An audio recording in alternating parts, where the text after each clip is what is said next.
ആദരണീയനായ യോഗാധ്യക്ഷൻ, വേദിയിലിരിക്കുന്ന വിശിഷ്ട വ്യക്തികളെ, എൻ്റെ മുന്നിലിരിക്കുന്ന മുതിർന്നവരെ, അമ്മമാരെ, സഹോദരിമാരെ, കുട്ടികളെ, എല്ലാവർക്കും എൻ്റെ വിനീതമായ നമസ്കാരം. അത്യധികം സന്തോഷത്തോടു കൂടെയാണ് ഇന്ന് ചേർത്തല പള്ളിപ്പുറം തിരുവൈരാണിക്കുളം ക്ഷേത്ര സന്നിധിയിൽ ഇന്ന് ഈ പരിപാടിയിൽ പങ്കെടുക്കാൻ ഞാൻ എത്തിയിരിക്കുന്നു. വളരെ ദിവ്യമായ ഒരു മുഹൂർത്തം. അന്തരീക്ഷം മുഴുവൻ ശിവപാർവതിമാരുടെ സാന്നിധ്യം നിറഞ്ഞു നിൽക്കുന്നു. ആത്മീയമായ ആ അന്തരീക്ഷം നമ്മുടെ മനസ്സിനെ സ്പർശിക്കുന്നു, നമ്മുടെ ശിരസിനെ സ്പർശിക്കുന്നു. വളരെ പ്രാധാന്യമുള്ള, ആത്മീയമായിട്ട് വളരെ പ്രാധാന്യമുള്ള ഒരു സമയത്താണ് ഈ മഹാസത്രം ഇവിടെ നടക്കുന്നത്. സൂര്യചന്ദ്രന്മാരും നവഗ്രഹങ്ങളിലെ പ്രധാന ഗ്രഹങ്ങളുമെല്ലാം ഭൂമിയുടെയും മനുഷ്യരാശിയുടെയും നന്മയ്ക്കായി ഒരു പ്രത്യേക തരത്തിൽ നിലകൊള്ളുന്ന ഒരു സമയമാണിത്. അങ്ങനെ ആ ഗ്രഹങ്ങൾ ഒരു പ്രത്യേക തരത്തിൽ ആശീർവാദം നൽകി നിൽക്കുന്നത് കൊണ്ടാണ് ഈ സമയത്ത് പ്രയാഗരാജിൽ കുംഭമേള നടക്കുന്നത്. 12 വർഷം കൂടുമ്പോഴുണ്ടാകുന്ന കുംഭമേള. ആ കുംഭമേളയുടെ പ്രാധാന്യം പറയുന്നത്, ഭാരതത്തിനു മുകളിൽ വ്യാഴം എന്ന ഗ്രഹവും സൂര്യനും ചന്ദ്രനും ഭൂമിയും ശനിയുമെല്ലാം ഒരു പ്രത്യേക അന്തരീക്ഷത്തിൽ ഒരുമിച്ച് വരുന്നു എന്നുള്ളതാണ്.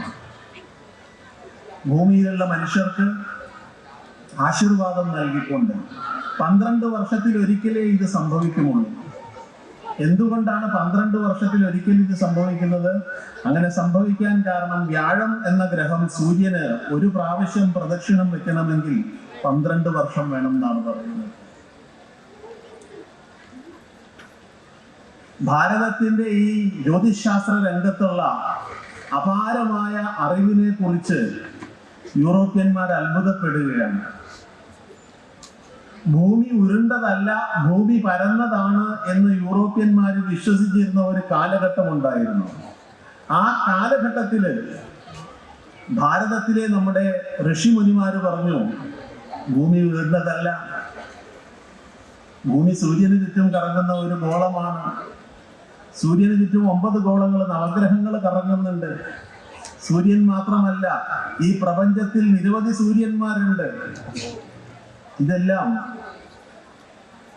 പാശ്ചാത്യര് മനസ്സിലാക്കുന്നത് പിന്നീടാണ്. അതുകൊണ്ടാണ് അവർ അത്ഭുതം കൂടുന്നത്.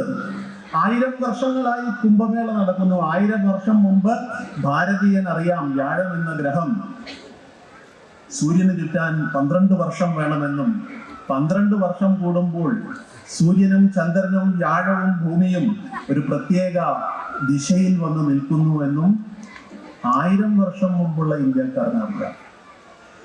നമ്മുടെ വളരെ വിശിഷ്ടമായ ഒരു സംസ്കാരവും വിശ്വാസവുമാണ്. ലോകത്തില് വേറെ ഒരു രാജ്യത്തുമില്ലാത്ത, വേറെ എങ്ങും കാണാൻ സാധിക്കാത്ത ഒരു വിശ്വാസവും പാരമ്പര്യവുമാണ് ഭാരതത്തിനുള്ളത്. കുംഭമേളയെ കുറിച്ച് ഒരു പാകിസ്ഥാനിലെ പത്രപ്രവർത്തകൻ എഴുതിയ ഒരു ലേഖനം ഞാൻ വായിക്കാനിടയായി. അദ്ദേഹം പറയുന്നു, ലോകത്തിലെ, പ്രപഞ്ചത്തില് ഏറ്റവും കൂടുതൽ മനുഷ്യര് ഒരുമിച്ച് കൂടുന്നത് എവിടെയാണെന്ന് ചോദിച്ചാൽ അത് കുംഭമേളയ്ക്കാണ്. 44 ദിവസത്തെ കുംഭമേളയ്ക്ക് 44 കോടിയിലധികം ആളുകളാണ് പങ്കെടുക്കുന്നത്. ലോകത്ത് വേറെ ഒരു സ്ഥലത്തും ഈ തരത്തിലുള്ള ഒരു കൂട്ടായ്മയില്ല. ആ കൂട്ടായ്മ എങ്ങനെ വരുന്നു? ആരും ആരെയും ക്ഷണിക്കുന്നില്ല. നിങ്ങൾ കുംഭമേളയ്ക്ക് പോകണം, അവിടെ പോയി ഗംഗാസ്നാനം ചെയ്യണം, ത്രിവേണി സ്നാനം ചെയ്യണം എന്ന് നിങ്ങളോട് ആരും പറയുന്നില്ല. പുരോഹിതന്മാർ പോലും പറയുന്നില്ല. അങ്ങോട്ട് പോവാണ്, ജനം ഒഴുകുകയാണ്. എന്തിനാണ്? അവിടെ പോയി രാമനെയോ കൃഷ്ണനെയോ പ്രാർത്ഥിക്കാനല്ല, ശിവനെയോ പാർവതിയെയോ പ്രാർത്ഥിക്കാനല്ല. ഗംഗയും യമുനയും സരസ്വതിയും സംഗമിക്കുന്ന ആ സംഗമ സ്ഥലത്ത് ഒരു പ്രാവശ്യം ഒന്ന് മുങ്ങിക്കുളിക്കാൻ. ഭാരതത്തിന്റെ പ്രസിഡന്റ് മുതൽ ഏറ്റവും താഴെയുള്ള സാധാരണക്കാർ വരെ ഒഴുകിയെത്താൻ ആരും പറഞ്ഞിട്ടല്ല. അവിടെ ആരും പോയി ഭഗവാനോട് പ്രാർത്ഥിക്കുന്നില്ല, ഭഗവാനെ അവിടെ പോയാൽ നമ്മളുടെ കഷ്ടപ്പാടുകൾ മാറുമെന്ന് ആരും അവകാശപ്പെടുന്നില്ല. അവിടെ പോയാൽ നമ്മളുടെ ദാരിദ്ര്യം മാറുമെന്ന് ആരും അവകാശപ്പെടുന്നില്ല. അവിടെ പോയാൽ നമ്മുടെ രോഗം മാറുമെന്ന് ആരും അവകാശപ്പെടുന്നില്ല. അവിടെ പോയാൽ നമ്മളുടെ പ്രശ്നങ്ങളെല്ലാം തീരുമെന്ന് ആരും അവകാശപ്പെടുന്നില്ല. എന്നാലും 44 കോടി ആളുകളാണ് ആ സംഗമ സ്ഥലത്ത് സ്നാനം ചെയ്യുന്നത്. ഒന്ന് ഓർത്ത് നോക്കുക. ആരും ക്ഷണിക്കുന്നില്ല, ആരും അങ്ങോട്ട് തള്ളിവിടുന്നില്ല, ഒരു സംഘടനയില്ല. ഒരു ദിവസം 1 കോടിയിലധികം ആളുകൾ 5 കിലോമീറ്റർ മുതൽ 17 കിലോമീറ്റർ വരെ നടന്നാലേ വിമാനത്താവളത്തിൽ നിന്നും ട്രെയിനിൽ നിന്നും കുംഭമേള സംഗമസ്ഥാനത്ത് എത്താൻ സാധിക്കുന്നു. 5 മുതൽ 17 കിലോമീറ്റർ വരെ കാൽനടക്കാരനായിട്ട് പോകണം. വലിയ കമ്പനിയുടെ ഉടമകളും സാധാരണക്കാരും ഒക്കെ ഈ നടപ്പാണ്. അവിടെ ഒരു സംഘർഷമില്ല, ആരും ആരെയും ദ്രോഹിക്കുന്നില്ല, ആരും ആരെയും കൊല്ലുന്നില്ല, ആരും മറ്റൊരു മതത്തെ ആക്ഷേപിക്കുന്നില്ല, രക്തച്ചൊരിച്ചിലില്ല. എല്ലാവരും ശാന്തരായി പുഴയൊഴുകുന്നത് പോലെ തന്നെ സംഗമ സ്ഥലത്തേക്ക് പോകുന്നു. എത്ര വിശിഷ്ടമായ ഒരു ഇത് സംസ്കാരമാണ് എന്ന് നമ്മൾ മനസ്സിലാക്കുക. ഈ സംസ്കാരം എവിടെ നിന്നുണ്ടായി? ഈ സംസ്കാരത്തിന്റെ മറ്റു പ്രത്യേകതകൾ എന്താണ്? ഈ സംസ്കാരം പ്രകൃതിയാണ്. പ്രകൃതിയുമായിട്ട് ഇത്ര ഇഴഞ്ഞു ചേർന്നിട്ടുള്ള ഒരു സംസ്കാരവും വിശ്വാസവും ലോകത്ത് വേറെ ഉണ്ടാവില്ല. ഇന്ന് ഇവിടെ അനൗൺസ്മെന്റിന്റെ ഇടയിൽ കേട്ടു, ലോകാ സമസ്ത സുഖിനോ ഭവന്തു എന്ന പ്രാർത്ഥനയാണ് നമ്മുടെ. ലോകത്തിൽ വേറെ എവിടെ ആരാണ് ഇങ്ങനെ പ്രാർത്ഥിക്കുന്നത്? എൻ്റെ കഷ്ടപ്പാടുകൾ മാറണേ, എൻ്റെ മക്കൾ നന്നാവണേ, എൻ്റെ അസുഖം മാറണേ, എനിക്ക് തൊഴിൽ കിട്ടണേ, നല്ല ജോലി കിട്ടണേ എന്നല്ലാതെ ലോകത്തിന് മുഴുവൻ സുഖം പ്രാപിക്കണമേ എന്ന് പറയുന്ന ഒരു വിശ്വാസ പ്രമാണം ലോകത്ത് വേറെ ഒന്നുമില്ല. അത് ഇന്ത്യയിൽ മാത്രമേ ഉള്ളൂ, നമ്മുടെ ഈ ഭാരതത്തിൽ മാത്രമേ ഉള്ളൂ. ലോകാ സമസ്ത സുഖിനോ ഭവന്തു, വസുദൈവ കുടുംബം. ലോകം മുഴുവൻ ഒരു കുടുംബമാണ്. ജാതി മതഭേദങ്ങളില്ലാതെ ലോകം മുഴുവൻ ഒരു കുടുംബമാണ്. ഇത് ലോകം മുഴുവൻ ഒരു കുടുംബമാണ് എന്ന് പറയുമ്പോൾ നമ്മൾ മനുഷ്യരെല്ലാം കൂടെയുള്ള ഒരു കുടുംബമാണോ? അല്ല. അതാണ് പാശ്ചാത്യ ദർശനങ്ങളും ഭാരതീയ ദർശനവും തമ്മിലുള്ള ഏറ്റവും വലിയ വ്യത്യാസം. അതാണ് നമ്മുടെ പ്രത്യേകതയാണ്. എന്താണ്? മറ്റ് ദർശനങ്ങളെല്ലാം പറയുന്നു, ഈ ഭൂമിയെ ഭഗവാൻ ഉണ്ടാക്കിയിരിക്കുന്നത് മനുഷ്യന് വേണ്ടിയിട്ടാണ്, മനുഷ്യന് ജീവിക്കാൻ വേണ്ടിയിട്ടാണ്. ഈ ഭൂമിയിലുള്ള സകലതും മനുഷ്യനുള്ളതാണ്. അവന് ചൂഷണം ചെയ്യാനുള്ളതാണ്, ഉപഭോഗം ചെയ്യാനുള്ളതാണ് എന്നുള്ളതാണ് വിശ്വാസം. നമ്മുടെ വിശ്വാസം അതല്ല. നമ്മുടെ വിശ്വാസം സകല ചരാചരങ്ങളിലും ഭഗവാൻ കുടിയിരിക്കുന്നു എന്നുള്ളതാണ്. മനുഷ്യനിൽ മാത്രമല്ല, മൃഗത്തിലും പക്ഷിയിലും മത്സ്യത്തിലും പറവയിലും പാറയിലും പർവ്വതത്തിലും നദിയിലും വൃക്ഷങ്ങളിലുമെല്ലാം ഭഗവാൻ കുടിയിരിക്കുന്നു. ഭഗവാന്റെ അംശമാണ് അവിടെ ഉള്ളത്. ഓർത്തു നോക്കുക. ഞാനിവിടെ ഈ ക്ഷേത്രത്തിന്റെ ഓഫീസിൽ ചെന്നപ്പോൾ അവിടെ കണ്ടു, കഴിഞ്ഞ വർഷങ്ങളിലായിട്ട് ഗോപൂജ നടത്തുന്നു. ഇവിടെ ഗജപൂജ നടത്തുന്നു, ഗോപൂജ, ഗടപൂജ, ഇവിടെ ഇതിലെല്ലാം ഭഗവാൻ അടങ്ങിയിട്ടുണ്ട് എന്നുള്ള പരമമായ സത്യം. ഇതൊന്നുമില്ലെങ്കിൽ നമുക്ക് നിലനിൽപ്പില്ല, മനുഷ്യന് നിലനിൽപ്പില്ല എന്നുള്ള സത്യം. മൃഗങ്ങളും സസ്യങ്ങളും ജലവും നദികളും പർവ്വതങ്ങളും ഇല്ലാതെ നമുക്ക് ജീവിക്കാൻ പറ്റില്ല, ജീവിക്കാൻ സാധിക്കില്ല. ഈ പരമമായ സത്യം ആയിരക്കണക്കിന് വർഷങ്ങൾക്ക് മുമ്പ് മനസ്സിലാക്കിയ ഒരു ജനതയാണ് നമ്മൾ. പാശ്ചാത്യര് നമ്മളെ പരിഹസിച്ചിരുന്നു പണ്ട്. ബ്രിട്ടീഷുകാരൊക്കെ ഫ്രഞ്ചുകാരും ഒക്കെ ഭരിക്കുമ്പോൾ ഇന്ത്യക്കാര് പാഗന്മാരാണെന്ന് പറയാ, പാഗൻസ് എന്നാണ് പറയുക. എന്താണ്? അവരെല്ലാം ഒരു പുസ്തകത്തിലും ഒരു പ്രവാചകനിലും മാത്രം സത്യം കണ്ടവരാണ്. അപ്പൊ ഇന്ത്യയിൽ വന്നപ്പോൾ ഒരു പുസ്തകമില്ല, ഇന്ത്യയിൽ വന്നപ്പോൾ ഒരു പ്രവാചകനില്ല. ഇവിടെ ആളുകള് വിഗ്രഹത്തെ ആരാധിക്കുന്നു, ഇവിടെ ആളുകള് നദിയെ ആരാധിക്കുന്നു, ഗംഗയ്ക്ക് ആരതി ഒഴിയുന്നു, പമ്പയെ ഭഗവാനായിട്ട് കാണുന്നു. ഇവിടെ ആളുകൾ വൃക്ഷങ്ങളെ ആരാധിക്കുന്നു. ആൽമരം കണ്ടാൽ ചുറ്റുന്നു, ഇവർക്ക് ഭ്രാന്താണ്. ഇതാണ് പാശ്ചാത്യന്മാർ പറഞ്ഞത്. അതുകൊണ്ട് തീർന്നോ? ഇല്ല. ഇവര് മൃഗങ്ങളെ ആരാധിക്കുന്നു, ഗോപൂജ, ഗജപൂജ, പോരാത്തതിന് സർപ്പത്തിനെ പോലും ആരാധിക്കുന്നു. ഇതെന്ത് മനുഷ്യരാണ്? ഈ കാട്ടാനയെയും ഒക്കെ ആക്രമിക്കുന്ന മൃഗങ്ങളെ, അതും തീർന്നില്ല, പർവ്വതത്തെ ആരാധിക്കുന്നു. വടക്കേ ഇന്ത്യയിലൊക്കെ പോയി കഴിഞ്ഞാൽ പഹാഡി മാത എന്നാണ് പറയുക. പളനിയിൽ പോയാൽ നമ്മൾ പളനി പർവ്വതത്തെ ആരാധിക്കുന്നു. തിരുപ്പതിയിൽ പോയി കഴിഞ്ഞാൽ 7 മലകളെ ആരാധിക്കുന്നു. ശബരിമല നമുക്ക് പൂങ്കാവനമാണ്. അങ്ങനെ സകല ചരാചരങ്ങളിലും ദൈവത്തെ കണ്ട് ഇതെല്ലാം ദൈവത്തിന്റെ അംശമുള്ള, ദൈവത്തിന്റെ ആത്മാവടങ്ങിയിരിക്കുന്ന വസ്തുക്കളാണ്, മനുഷ്യനും മൃഗവും പക്ഷിയും മത്സ്യവും എല്ലാം തന്നെ എന്ന് മനസ്സിലാക്കിയവരാണ് നാം. ഇത് മനസ്സിലാക്കാതെ ഒരു കാലഘട്ടത്തിൽ യൂറോപ്യന്മാര് ഇവിടെ വ്യവസായ വിപ്ലവം വരണം എന്ന് പറഞ്ഞു, ഇൻഡസ്ട്രിയൽ റെവല്യൂഷൻ. എന്നിട്ട് എന്താ ചെയ്തത്? വൃക്ഷങ്ങളെല്ലാം വെട്ടിമാറ്റി, മലകളെല്ലാം നിരത്തി, വ്യവസായം വരണം. വ്യവസായമാണ് ഏറ്റവും വലുത്. വ്യവസായം വന്നാൽ പണം വരും, പണം വന്നാൽ മനുഷ്യൻ നന്നാവും, സമ്പത്താണ് എല്ലാത്തിനും ആധാരം എന്നുള്ള യൂറോപ്യൻ ചിന്താഗതിയിൽ നിന്നും വന്ന വ്യവസായവൽക്കരണം ലോകത്തിന്റെ പ്രകൃതിയെ മുഴുവൻ അസന്തുലിതമാക്കി. ഇന്ന് ഞെട്ടലോടുകൂടിയാണ് ലോകം മനസ്സിലാക്കുന്നത് ആഗോള താപനം അല്ലെങ്കിൽ ഗ്ലോബൽ വാർമിംഗ് വർദ്ധിക്കുന്നു. ഇതൊക്കെ നമ്മൾ ചെയ്തതിന്റെ ഫലമായി അന്തരീക്ഷത്തിന്റെ ചൂട് വർദ്ധിച്ചു വരികയാണ്. കണക്കുകൾ പറയുന്നത് കഴിഞ്ഞ ഒരു 50 വർഷത്തിനിടയിൽ 13 ജീവജാലങ്ങൾ, സ്പീഷീസ് ലോകത്ത് നിന്നും ഇല്ലാതെയായി എന്നാണ്, ഈ താപത്തിൽ ജീവിക്കാൻ പറ്റാതെ.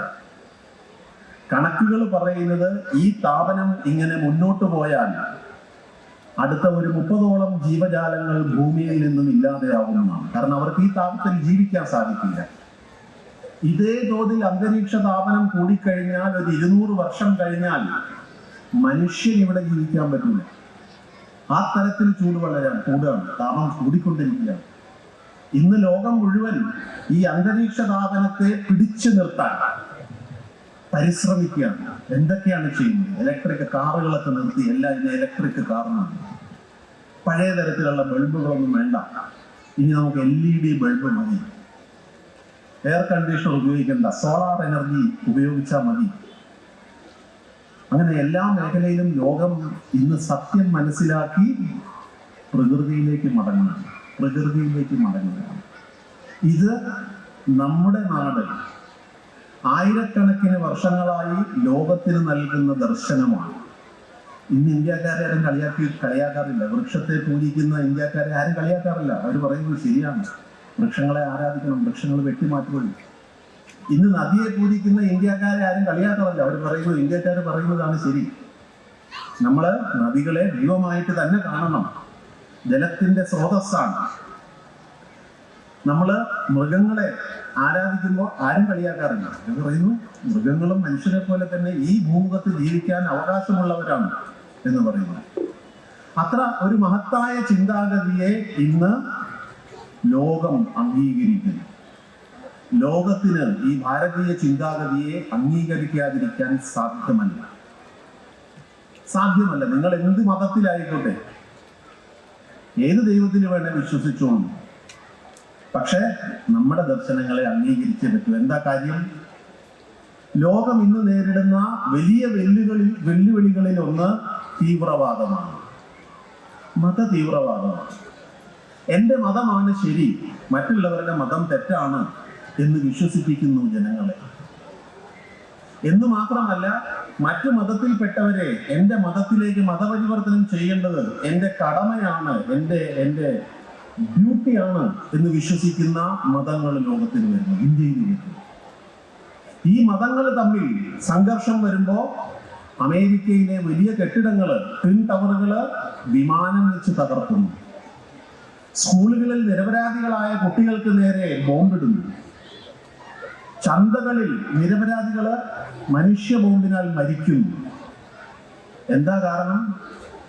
ഞാനാണ് ശരി, എൻ്റെ വിശ്വാസം മാത്രമാണ് ശരി എന്നുള്ളതാണ്. ഭാരതത്തിൽ ആ പ്രശ്നമില്ല. പുറത്തുനിന്ന് വരുന്ന തീവ്രവാദികളൊക്കെ ഉണ്ട്. പക്ഷെ ഭാരതത്തിൽ നമ്മൾ വിശ്വസിക്കുന്നു, എല്ലാ മതങ്ങളും എല്ലാ വിശ്വാസ പ്രമാണങ്ങളും ഒരേ ദൈവത്തിലേക്ക് നമ്മളെ നയിക്കുന്ന പല മാർഗങ്ങൾ മാത്രമാണ്. ഇത് ശ്രീരാമകൃഷ്ണൻ പരമഹംസൻ പറഞ്ഞതാണ്. ഇത് സ്വാമി വിവേകാനന്ദൻ പറഞ്ഞതാണ്. ശ്രീരാമകൃഷ്ണ പരമഹംസൻ അദ്ദേഹത്തിന്റെ ജീവിതത്തിൽ അനുഭൂതിയായി കണ്ടതാണ്.